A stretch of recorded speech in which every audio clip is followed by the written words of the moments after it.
Charles Hillinger's America by Charles Hillinger. The book is subtitled People and Places in All 50 States. Foreword by Charles Kuralt. Charles Hillinger has been a hero of mine since I first started reading his stories in the Los Angeles Times back in the 60s. I discovered him pretty late. I hate having missed all the stories he wrote in the 40s and 50s.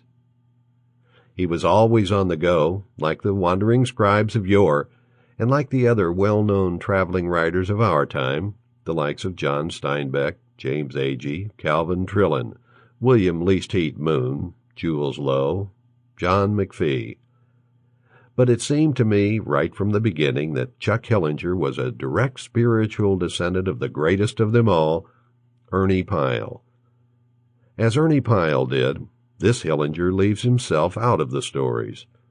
He doesn't draw cosmic conclusions from his travels or bother to puzzle out deep meaning.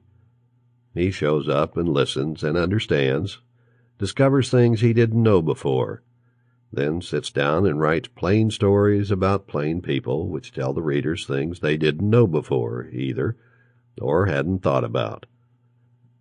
About the time a sniper's bullet ended Ernie Pyle's travels toward the end of World War II, Chuck Hillinger was just preparing to set out for himself. It's as if Ernie handed on his suitcase and typewriter to Chuck. Now, Hillinger has had a full career of his own. After 45 years of nearly non-stop wandering, you'd think he might have had enough of trains and planes and rental cars. I happen to know that after he retired from his traveling job on the Times in 1992, he and his Arlene have toured Eastern Europe, Scandinavia, Thailand, Mexico, Canada, both U.S. coasts, and the Caribbean. Those are just the trips I know about. He said to me one time, "I never tire of travel." I was a traveling man myself, on the road for CBS News, seeking out the same sorts of people and places which drew Hillinger's attention, and I figured that sooner or later our paths would cross. It happened in Pueblo, Colorado, where we both showed up to cover a reunion of retired rodeo cowboys.